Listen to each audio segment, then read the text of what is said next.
Hi, and welcome to Axelbank Reports History and Today, conversations with America's top nonfiction authors and why their books matter right now. I'm Evan Axelbank, and today we're going to speak with Gary Cross, the author of Free Time, The History of an Elusive Ideal. He's written over a dozen books and is a distinguished professor emeritus of modern history at Penn State. Dr. Cross, thank you so much for being here. Thanks. It's a pleasure being here. Before we start our interview, I want to invite listeners to our Patreon page to ask for your support in keeping this show going. Go to patreon.com/AxelbankHistory. We will donate part of your contributions to a charity for children's literacy. How many times have you had a vacation on your calendar and said, all I need to do is get to that vacation and I'll feel much better? There is an idea that the free time will help you get through the stretch of work that will come after you get back. You'll be recharged and refreshed and ready to hit the ground running again. But literally, while you're on vacation, you say you're not ready to come back, and you immediately start scrolling online to find your next trip. The free time was great, but the feeling was fleeting. Well, Dr. Cross argues that the way our society is built, with its work and home and technological demands, that free time is anything but free. So first of all, Dr. Cross, do you have a personal story that made you realize that your supposed free time was ultimately unsatisfying? Well, in my book, I'd like to emphasize what happened in the past several years, particularly with the COVID epidemic, and the feeling that a lot of people had was, on the one hand, they didn't have enough free time, in part because they had new responsibilities, particularly for raising children and taking care of life, sometimes even having to work more than they otherwise would. But on the other side, a lot of people felt that they had, in some ways, too much free time, or free time that wasn't very fulfilling, as they found themselves without work or without contact with other people. So it seems to me, both in terms of the shortage of free time and the quality of free time, these things have become much more evident to a lot of us as a result of the last several years. I want to define the term. What exactly does free time mean? Does it simply mean the time when you're not working for someone who is paying you, or is there a more nuanced Well, explanation? there are lots of different definitions for different purposes. I use it to refer to time that's not obligated to others, particularly in the form of work for pay. Work that you do at the home, taking care of your children, is kind of a gray area. Uh, Not quite free time, but can be free time. Free time is time that you engage in activities that you choose for yourself. Yeah, and explain that, that gray area, because when I think of free time, I mean, I have so many things, as we all do, that we have to do to get through the day. Take care of the house, make sure the house is clean, make sure my daughter is all set, make sure that I've done the shopping and all the other things. And so in some ways, the time is free because I have to, I get to decide how I spend that time. There's no one kind of holding an axe over me, but at the same time, I have to do those things. So is it really free? No, it isn't entirely. It's freer than when somebody else directly controls your time. All So right. it's a gray area. Yeah. One citation you have early in your book says that even since the 1900s, with all of our advances in technology that seem to, at least should, make work less physical, less time consuming, the average American only has 4 more hours per week to spend as they wish. Again, comparing today with the 1900s, the early 1900s. Mhm. The assumption was that technology would make our lives easier. How did technology fail to at least significantly improve the time we have to relax? Well, I'm not so sure it's a technological problem as an economic and, to some extent, political problem. We could have a whole lot more free time if we were to follow what what many economists and thinkers thought in the beginning of the 20th century, that technology is measured by improvements in productivity. I mean, one measure would be since 1950 to 2018, there's been a 300% increase in individual productivity. And some of that increase is a result of technology and better organization of work. And that should have been expressed, at least in part, with time freed from the market, from the workforce, but it hasn't. And it's not so clear. The technology made it possible for more free time, but for a variety of reasons that hasn't happened. What are the earliest examples of free time? The subtitle of the book is "The History of an Elusive Ideal." If how far can we go back to determine the way people spent so-called free time? And I'm curious, was it kings and queens that had free time, or were the paupers the ones with free time? Well, I think when you get down to it, human beings would rather spend their time freely than uh, doing something he didn't want to do or under obliged to work for other people. Um, you know, it's been argued that people before the development of agriculture had more free time because they spent fewer hours per day or per month searching for food and taking care of things because their needs were very small. But with the coming of agriculture, there tended to be a kind of a split in the free time between the people who, in effect, had to work for the elite and the elite. The people who were in that situation of working for the elite, uh, their time was not terribly free, although perhaps more than you would expect because work was intermittent, because seasonal changes meant you didn't necessarily have to work continuously, as we tend to do in more industrial commercial lives that we live in now. Rich people tended to have most of their time free. And so the way people used their free time tended to be different, depending on whether you were the majority or the elite. Do we know how people, let's say 250 years ago, which is the scope of this book, or even further back, Yeah. spent their free time? Is it much the way people spend their free time now? I guess other than the advent of the phone. Well, a lot of it had to do with the durations of free time. The weekend, of course, it is an invention really of, well, we could say the 1930s when the 2-day week became common with the 40-hour week. Before then, people tended to work intermittently.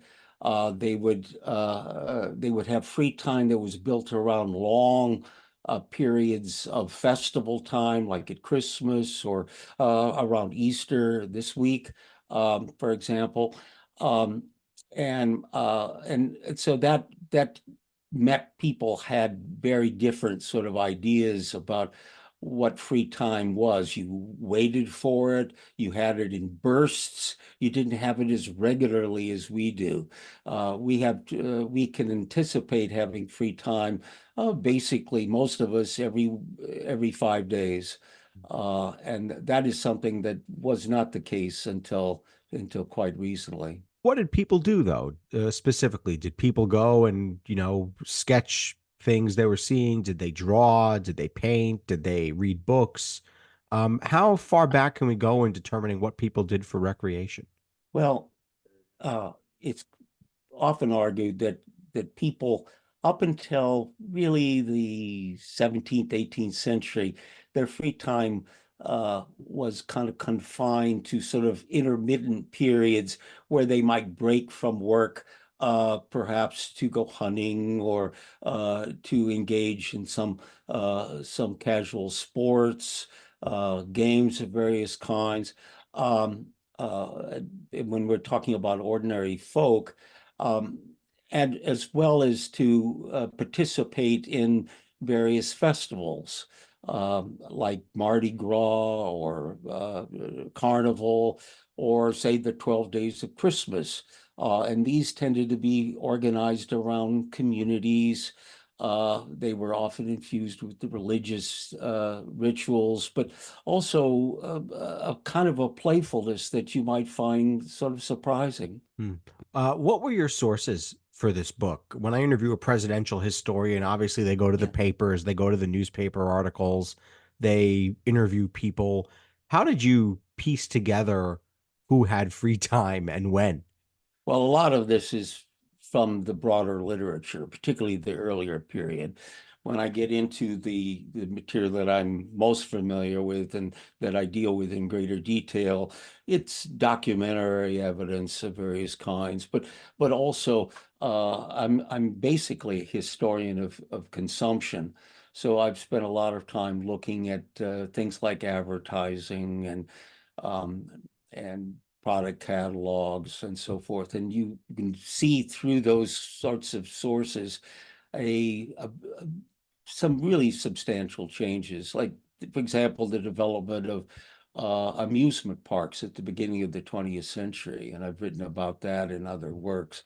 And using lots of different kinds of documents, newspapers, but also archival sources, photographs, lots of things. So I do want to ask, how did this book, I guess how does this book flow from other books of yours? You have Yeah, written about consumer culture, yeah, capitalism, yeah, how technology and marketing changed desire. You've written about the making of modern immaturity. Is there yeah. a thread that you can draw from topic to topic? My initial interest in this topic came from my uh, early youthful research on the history of work time, as I was originally a labor historian, and I followed through just when and how work time decreased from 12 hours eventually to 8 hours per day. And coming out of that, I became very interested in the fact that that whole movement that was based on the expectation of continuous reduction of work time, that movement sort of stalled by after the 1930s. And so I kind of asked the question of why that happened.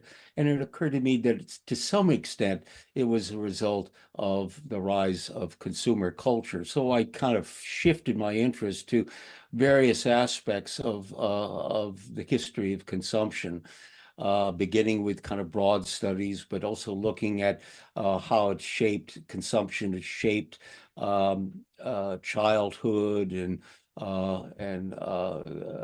adolescence. I wrote a book about the impact of the automobile on the coming of age of American youth in the 20th century, and I wrote a book about toys. So that's sort of how I developed this interest. How do you view this book as being, or who do you believe this book is best geared to right now? Obviously, we've just been through a pandemic. The cell phone has changed so much over the last 20 years. Who do you see as your audience for this book? Well, obviously, I'm at the age after having written a lot of academic works, I want to reach a wider audience.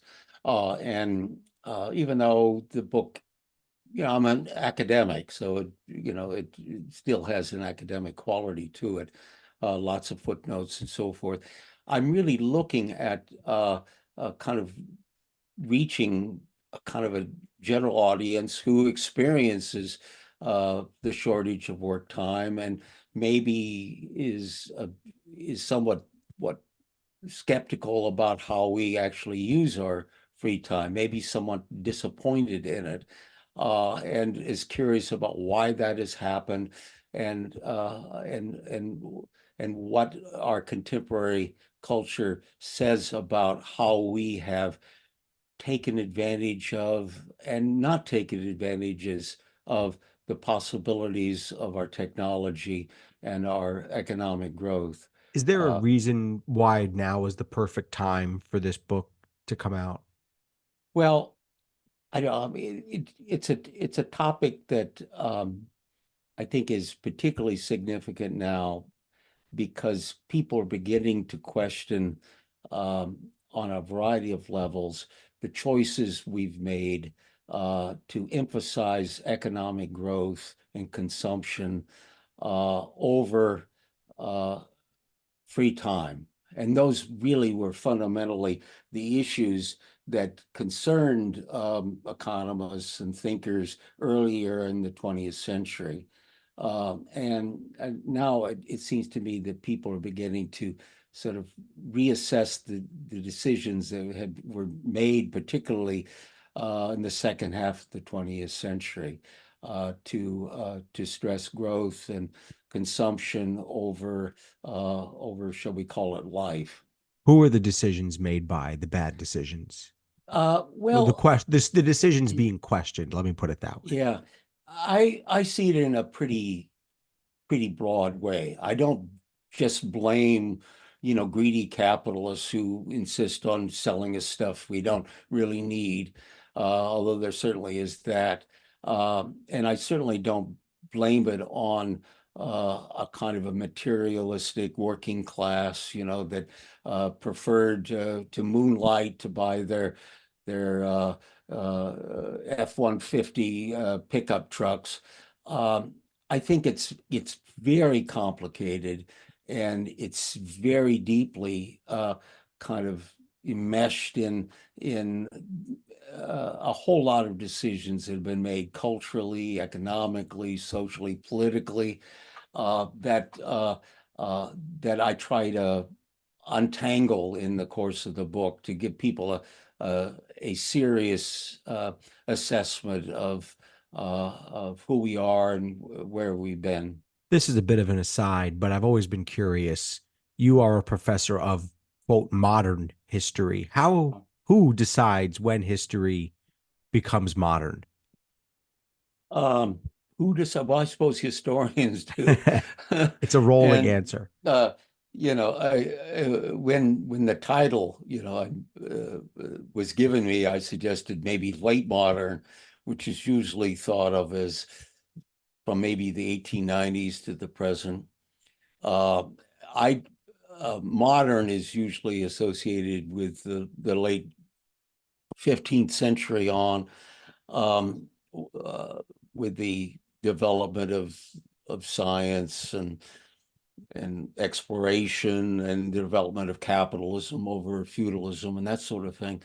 Um, uh, I tend to think that the period after 1890 is extremely significant, um, and particularly the development of consumer uh, capitalism from about that period. And that has changed us in ways that makes us vastly different from people that lived before. Hmm.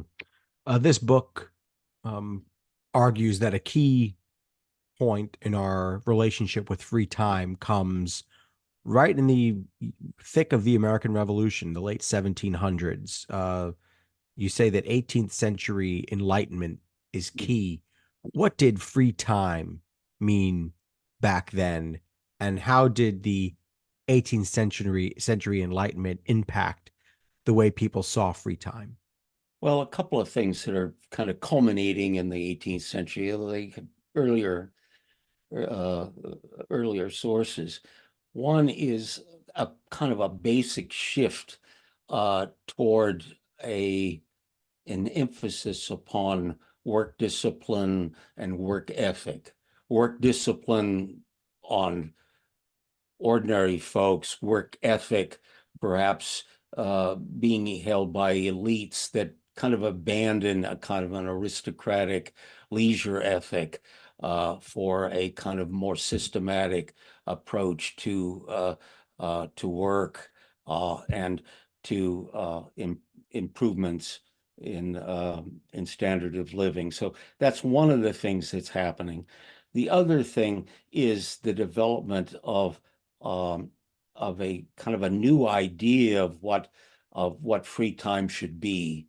And this is, on the one side, the abandonment of the festival culture, but also the abandonment of the kind of aggressive um, uh, leisure of the medieval aristocracy for a kind of what I'd call genteel culture. There's a kind of an abandonment of the kind of aggressive militaristic values of the medieval aristocracy and the creation of a whole different kind of culture of leisure built around things like reading novels, things like cultivating gardens, keeping pets, um, dancing that is more subdued, the development of kind of modern music and the arts.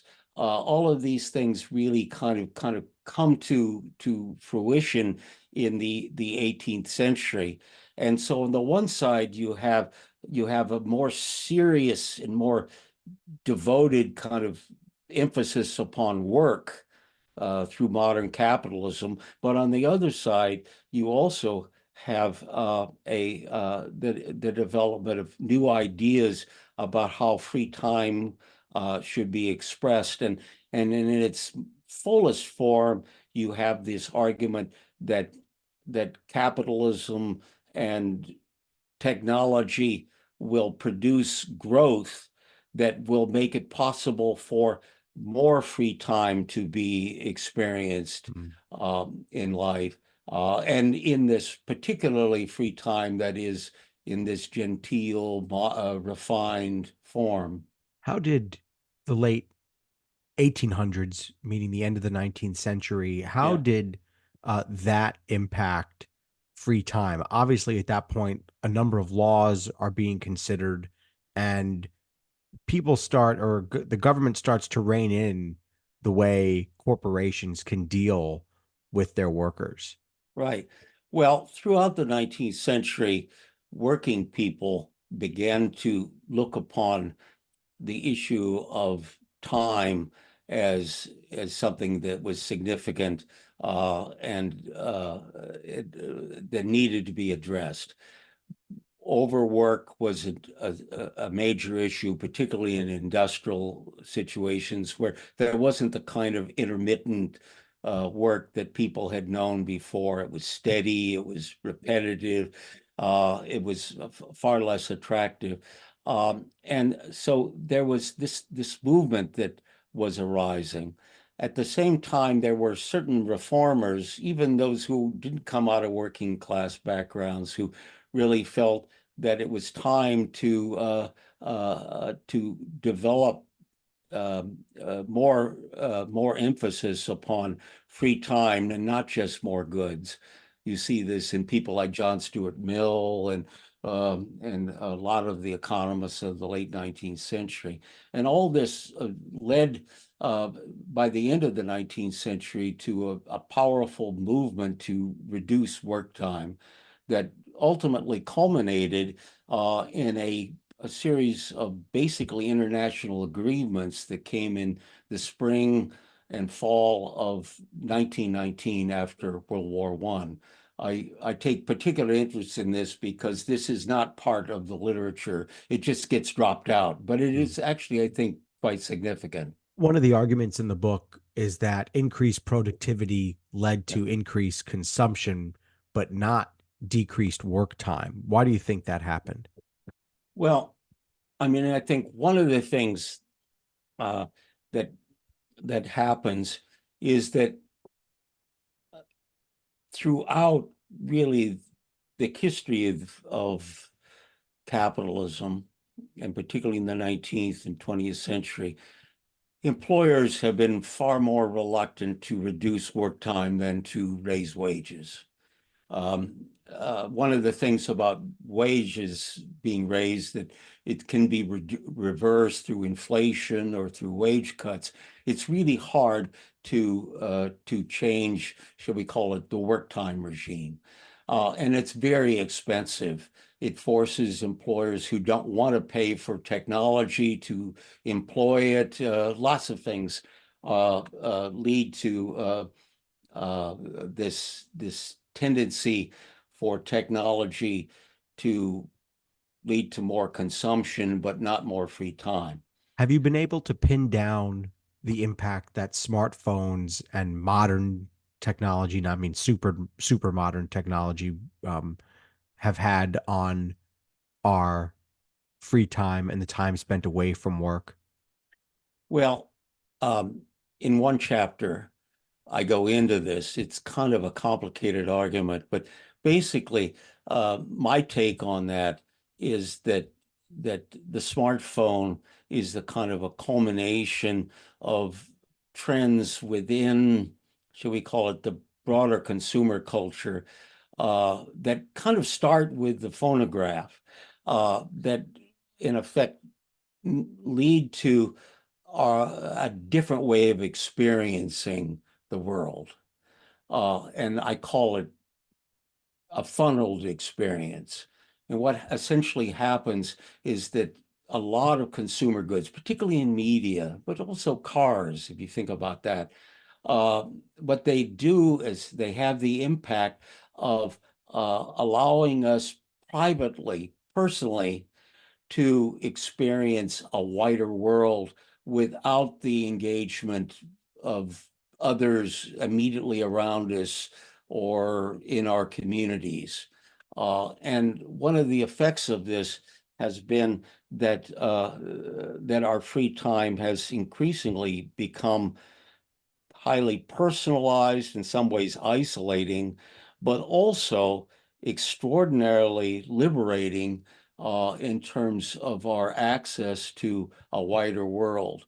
The experience of people at the beginning of the 20th century often was confined to their neighborhoods and deep engagement with their families.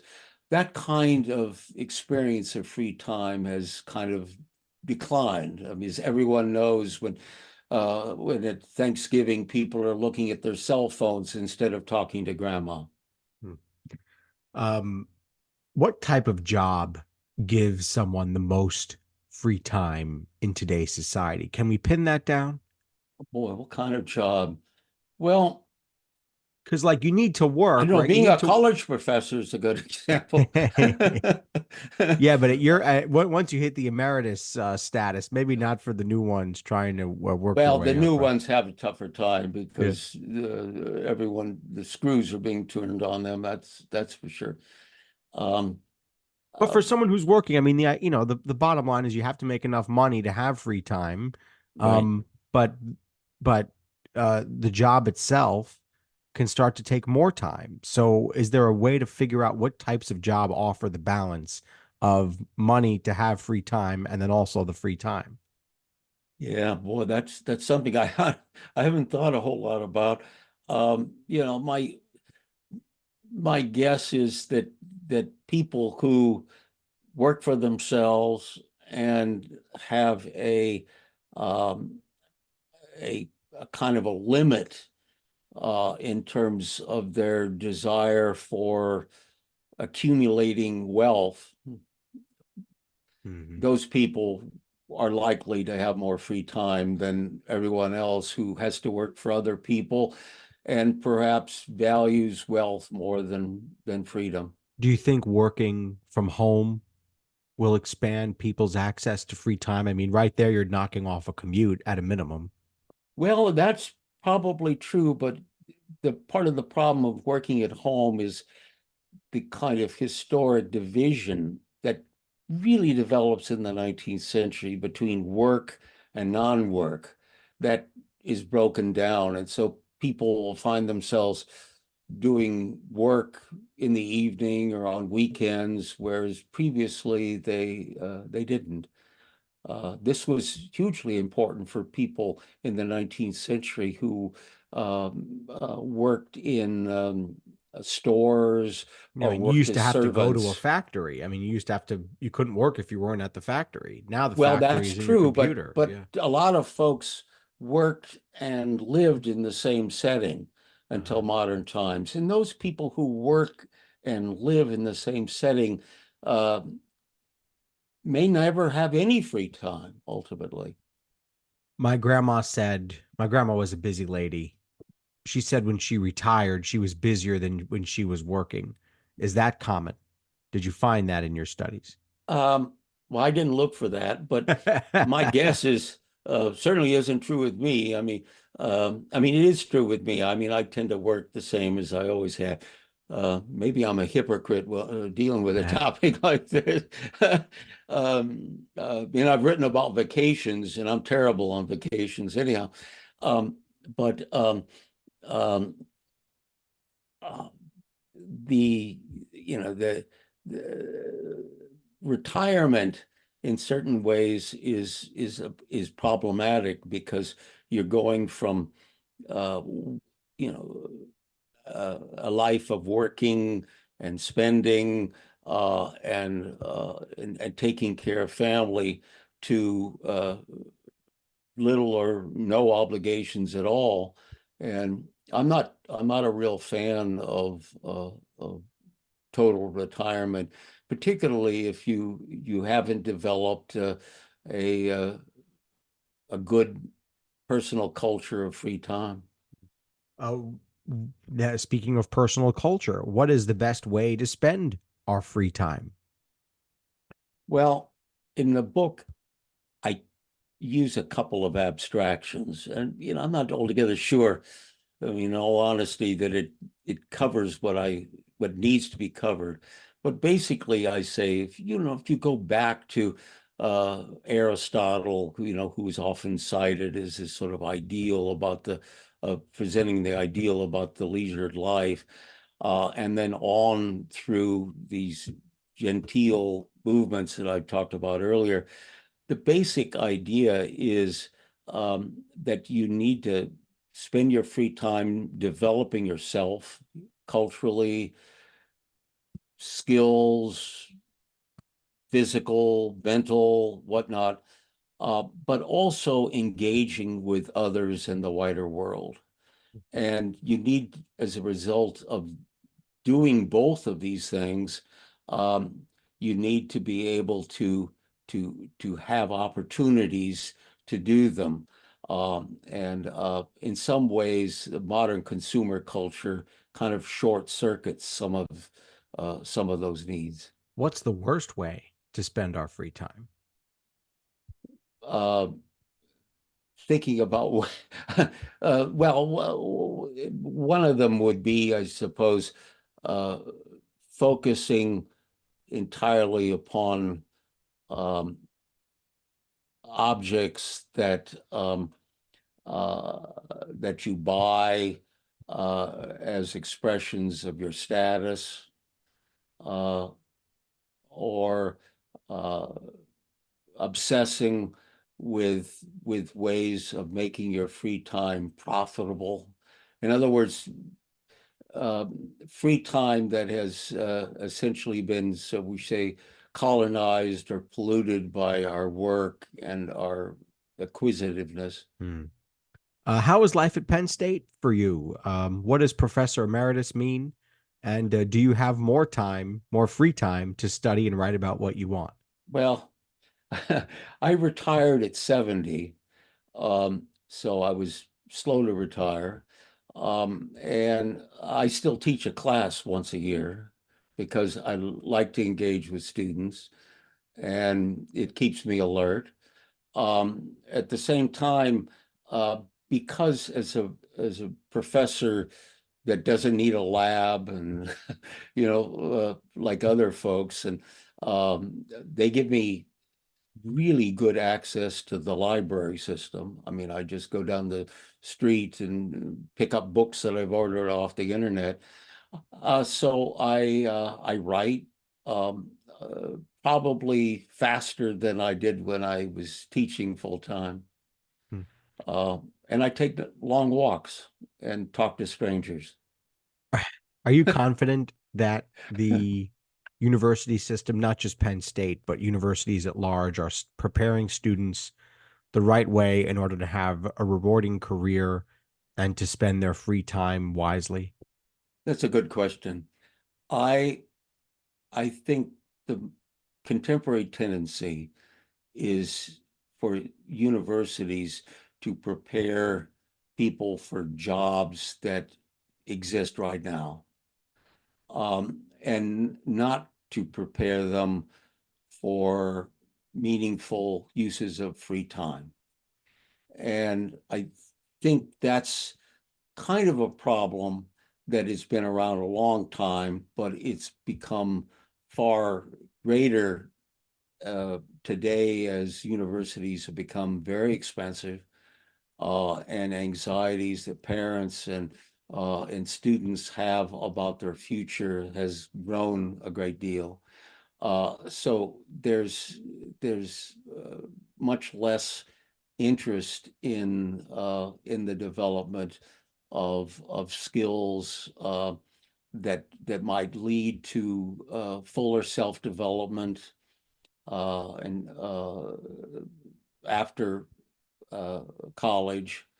The thing that very much bothers me is just how few people actually continue to read after school. For that matter, read it all in school. You're supposed to do that. Yeah, Yeah, I yeah. agree. The lack of reading, the lack of thirst for books is alarming. Have you decided what you're going to do next? If there will be another project up your sleeve? Yeah, I mentioned this business about festivals. I've been for a long time interested in them, and I'm thinking I've actually written up a proposal uh, of linking the festival and a complicated history of festivals from Middle Ages to the present, uh, and linking the festival to the development of the consumer fad and the consumer enthusiasm. They have a certain amount in common, but what makes them different tells us a whole lot about how we've changed in our relationship with goods, with each other, with time, When you say and so forth. festival, are we talking about like the state fair, or are we talking about like any gathering, any large gathering of people for recreational purpose, like a baseball game? Yeah, I haven't really thought about it in terms of just a regular baseball game. Um, I would include um, uh, things like, holiday celebrations, um, uh, antique car shows, um, uh, Well, summer. I'll tell you right now, if you look at like if you go to like a baseball game or a hockey Yeah, game or any, team sport, it looks as almost as if like the consumer part of it, the certainly the beer and the hot dogs, but also the clothing and the authentic apparel, it seems like those are the main parts of the business and their side hustle is sports. yeah. Well, it's true. Although, there is a certain kind of ritual about going to a baseball game, at least traditionally. It was a point of older people kind of bonding with younger people in ways that would not normally occur. I mean, this is a big issue in our modern world, where generations have kind of drifted apart. Young people are in peer groups, old people are in peer groups. I mean, Florida, for example. Um, and in certain ways, then these even even a really simple kind of gathering, like a sporting event, can have those qualities of kind of reversing some of the trends that we see in the modern world. Dr. Gary Cross, the author of Free Time, The History of an Elusive Ideal. Thank you so much for being here. Yeah, it's been fun. I want to invite our listeners to our Patreon page to ask for your support in keeping this show going. Go to patreon.com/AxelBankHistory. We will donate part of your contributions to a charity for children's literacy. And thank you for listening to Axel Bank Reports History and Today, conversations with America's top nonfiction authors and why their books matter right now. Check us out on Facebook, Twitter, and Instagram at Axel Bank History. We update those with clips from the show, guest announcements, and book recommendations. See you next time. Thanks.